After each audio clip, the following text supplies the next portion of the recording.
어제 미국 시장이 2%대에 빠졌습니다. 나스닥도 셌었는데 어제는 힘을 못 발휘했네요. S&P 500 지수 한 1개월치를 보면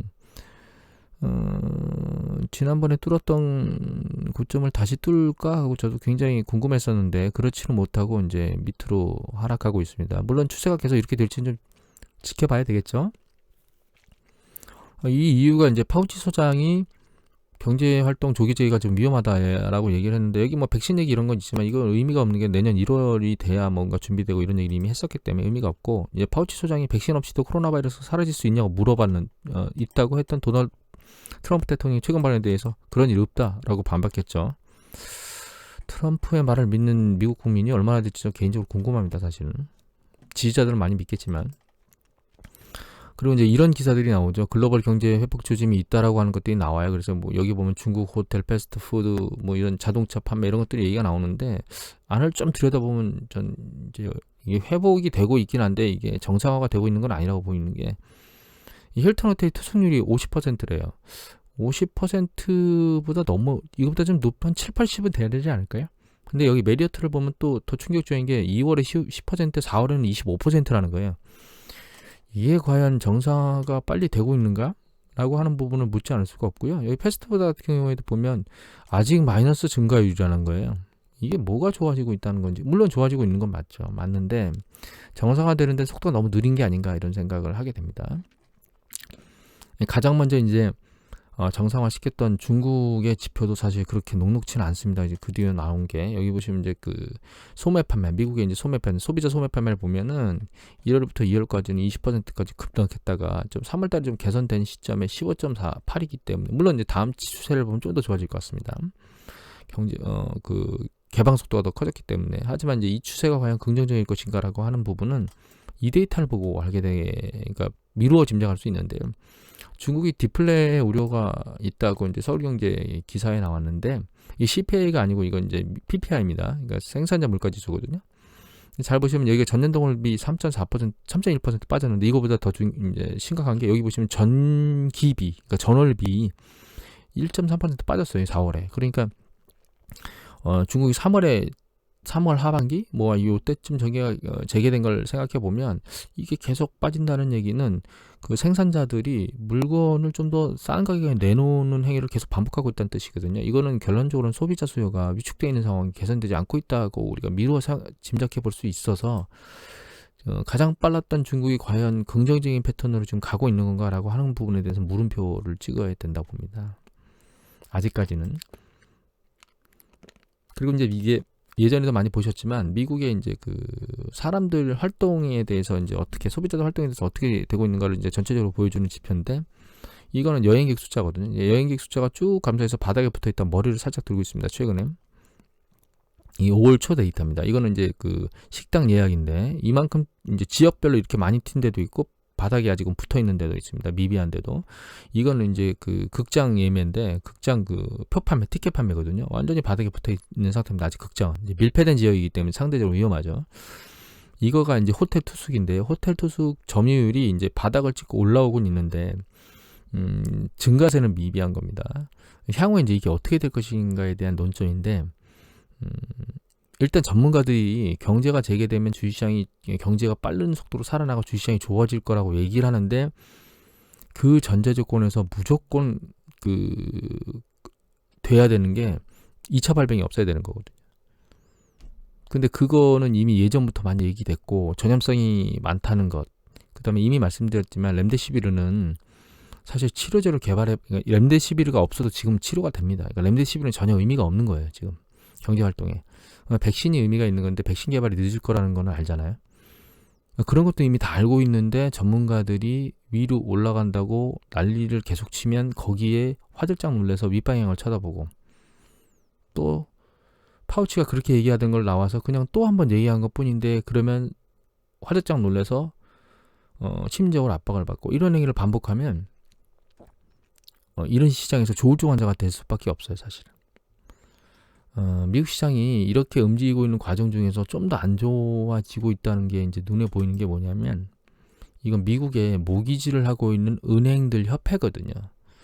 근데 여기 보시면 4월 말부터 보시면 지불 유예를 요청하는 거에 6.9%. 그러니까 자기네들이 모기지 대출을 하고 있는 전체 비중 중에 6.99%가 나 원리금 상환 좀 유예해 주세요. 이렇게 얘기한다는 거거든요.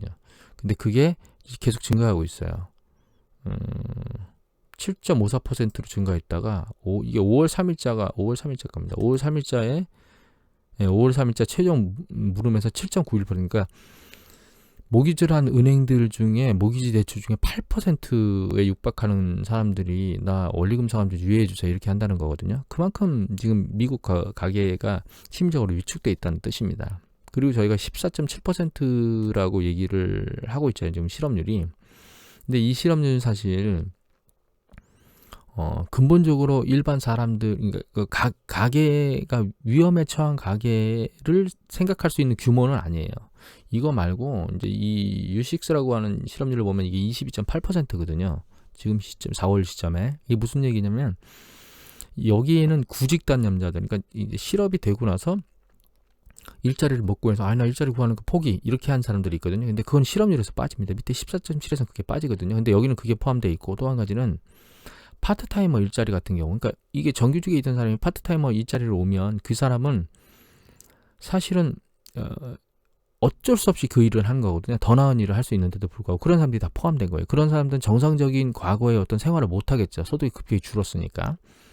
그런 것까지 다 포함하면 실업률이 22.8%입니다. 그러니까 미국의 그러니까 경제활동 인구들 중에서 5분의 1은 지금 상황이 심각해서 이 패턴이 제대로 안 들어간다는 뜻이에요. 그 가정의 패턴이. 그러니까 결과적으로 이제 모기지나 이런 것들도 지불 유예를 하는 수준이 이렇게 많이 올라가지 않을까요? 중요한 건 단기간에 관련 이것들이 회복될 것이냐에 대한 논점인데, 저는 이게 이미 말씀드렸지만 일부는 단기간에 회복이 될 거예요. 예를 들면 레스토랑을 문을 열면 셰프도 필요하고 그다음에 이제 서빙하는 분들도 필요하잖아요. 그런데 레스토랑 주인의 입장에서는 이렇게 하지 않을까요? 일단 지금 문을 열었는데 얼마나 많이, 지금 이제 초입에 살짝 머리가 들리는 거죠. 그 레스토랑 같은 데가. 그럼 아직 그 굉장히 많은 사람들이 도는 수준은 아니기 때문에 최소한의 인력을 가지고 경영을 하려고 할 거예요. 그럼 결과적으로 이제 일정 수준 임시해고자가 다시 고용이 되겠지만 그 숫자는 제한적일 거라는 거죠. 근데 이제 이거는 서비스 파트고, 그나마 제조업 파트는 그것보다 좀 안 좋은데, 이미 말씀드렸지만 재고가 아직 조정이 안 만들어졌거든요.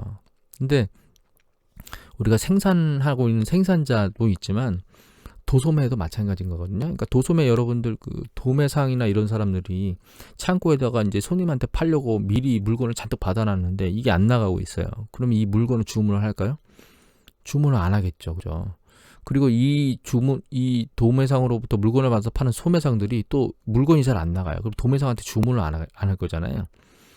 그럼 그 주문 숫자가 주니까 유통하려는 인력도 많이 필요가 없어요. 그만큼 숫자가 줄어야 돼요, 유통 인력이. 정상적인 것보다. 또 한 가지는 그 생산자들이 자기 창고에다가 제품을 잔뜩 쌓아놨어요. 근데 그걸 쳐다보면서 공장을 돌리나요? 안 돌리죠. 안 돌려도 되는 공장을 세워놓고 제품이 빠질 때까지 일정 수준 자기가 빠지고 있다는 걸 느낄 때까지 기다리겠죠. 그 다음에 가동을 해도 되고. 근데 이미 직전에서 보여드렸지만 막 공장을 폐쇄하는 경우도 발생하고 있잖아요. 그러니까 이게 정상화가 되려면 사실은 시간이 필요할 수밖에 없는 게 현재 상황입니다. 사실 제2차 발병이 안 된다 하더라도. 근데 이런 일이 왜 일어나는 거냐면 사실 경기의 수축화 확장은 심리적인 측면인 거거든요. 그러니까 가계하고 기업이 경기 확장 국면에서는 경기 수축이 발생하지 않을 거라는 심리적 상황 때문에 지금까지 해왔던 행태를 계속 반복해서 하고 있는 거예요. 가게는 소비를 계속 반복해서 하고 기업은 투자와 고용을 반복해서 하거든요. 근데 이게 어떤 상황에 의해서 심리적으로 위축으로 전환이 되게 되면 그때부터는 확장의 패턴과 반대 패턴으로 움직이기 시작해요. 점과 심리적 불안 때문에 뭔가 하면 안 되고, 그래서 과거보다는 소비를 더 늘리기보다는 유지하거나 줄이는 패턴으로 돌아간다는 거예요. 근데 경기가 확장하려면 더 늘려야 되거든요. 해마다 매번 그 소비의 규모를. 그다음에 그거보다 더 이제 큰 게 기업이 계속 투자 행위를 계속 해야 되거든요. 그런데 투자 행위가 확 줄어드는 거죠. 심리적으로 위축되면서. 이미 말씀드렸잖아요. 그 기업들이 대출을 받아서 현금을 내부에 은행에 쌓고 있다는 얘기. 그 다음에 연준에서 아무리 채권을 사줘도 그 채권을 가지고 투자를 하는 게 아니고 현금을 확보하는 거예요. 문제가 발생할 수 있으니까. 그러면 이 가계와 기업의 심리적인 상태가 뒤집히기 전까지 경기가 확장되기는 어렵다는 겁니다. 그래서 경기가 누적적으로 수축되고 확장되는 과정이 있어야 된다는 거예요. 그리고 특히 제조 파트 같은 경우에는 이렇게 경기 수축 국면에 일정 수준의 이 재고 조정이 발생하지 않으면 다시 투자하거나 가동률을 늘리려고 하는 생각이 들기가 어려워요. 그러니까 사실 2차 유행, 2차에 대한 발병이 발생하지 않는다 하더라도 경기 수축이 갑자기 뭔가 휙 터닝해서 올라가기는 어렵다는 거죠. 이거 이외에 사실은 또 한 가지 위험성은 미국 국내에만 있는 게 아닙니다. 사실 해외로 놓고 보면 이렇게 이탈리아가 지금 신용등급이 내려가서 트리플 B 마이너, 그러니까 투기등급성 채권 바로 윗단에 있어요.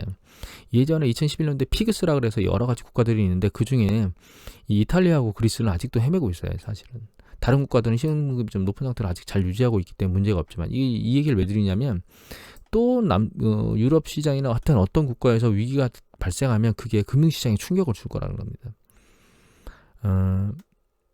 아직까지 이 경기 수축 국면에서 일어나야 될 일들이 많이 안 일어났어요. 또 한 가지 참, 이 기업하고 가게가 위험한, 그러니까 한계점에 봉착한 사람들이 있잖아요. 그러면 이제 그 사람들이 실제로 돈이 필요하거든요. 근데 그 돈을 구할 수 있는 데가 어디냐면 은행이에요. 근데 은행은 이미 보여드렸지만 대출 기준들을 강화하고 있어요. 그 강화한다는 얘기는 결과적으로 돈이 필요한 한계점에 있는 사람한테 돈을 안 준다는 뜻이거든요. 그러면 결과적으로 그 사람들의 파산을 유도하게 됩니다. 그래서 개인 파산, 기업 파산, 나중에는 은행의 부실화가 양산되면서 은행 파산으로 이렇게 끝자락이 만들어지는 이유가 거기에 있습니다. 그러니까 우리는 단순히 어떤 정책적인 부분을 한다고 해서 가게나 기업 혹은 그 은행이 그러니까 경기 수축에 대한 위험성이 발생하지 않았던 상태로 손바닥 듯이 심리 상태가 확 뒤집힐 거라고 생각하시면 절대로 안 돼요. 그렇게 되지를 않아요. 그걸 잘 이해하셔야만 경기 수축 국면이 흘러가는 것을 잘 파악할 수 있습니다. 지금은 이제 수면 아래로 다 내려갔습니다. 왜냐하면 긍정적인 요소들만 쫙 퍼져 있기 때문에. 나중에 이제 그 수면 아래에 있던 것들이 위로 이제 올라오게 될 거예요. 가장 심하게 수면 위로 올라갔던 것 중에 사라진 게 쉐일 기업에 대한 파산 얘기가 완전히 없어졌어요. 그런데 미국의 유정수는 계속 줄고 있습니다. 빠른 속도로. 그러니까 기업들이 안 좋아지고 있다는 거죠. 이런 것들은 이제 점진적으로 계속 또 심적으로 악화되는 뉴스 보도가 나올 때 개인 파산, 기업 파산, 석유 유정, 그러니까 그 셰일올 마찬가지고요. 다른 파산들 얘기들이 계속 쏟아져 나오고 소비 위축이나 투자 위축에 대한 얘기가 나오는 과정이 다시 반복되는 패턴을 여러분들 보시게 될 거라고 저는 생각을 하고요. 마지막으로 이 매매 동향을 한번 다시 보고 싶어요. 직전 60일 동안 개인은 계속 샀습니다. 우리 동학개미께서. 외국인들은 계속 팔았어요. 그럼 외국인의 그 전문기관이 뭐 골드만삭스, 무디스 이런 데서 4월에 저점을 쳤다고 얘기를 했는데 외국인들은 왜 이렇게 팔아제끼고 있을까요? 주식 경기가 바닥을 쳤으면 결과적으로 주식도 바닥을 쳤다고 봐야 되거든요. 왜 이렇게 팔아제끼고 있을까요? 미국에 있는 그 액티브 펀드 매니저들이 4월 말 기준으로 5월 달 넘어오면서 포지션을 줄이고 있더라고요, 보니까. 정보력에 있어서, 그 다음에 투자의 능력에 있어서 개인이 외국인들을 넘어갈 수 있다고 생각을 하지는 않습니다. 사실은. 그리고 만약에 일시적인 현상이라면 외국인들은 현물을 들고 있으면서 그냥 그 옵션, 예를 들면 풋옵션 매수만 가지고도 충분히 이익을 낼 수가 있어요. 그런데도 불구하고 현물을 판다는 얘기는 어떤 의미죠? 향후가 그렇게 좋다라고 안 보고 있다는 뜻입니다. 사실 현물을 매도친다는 얘기는.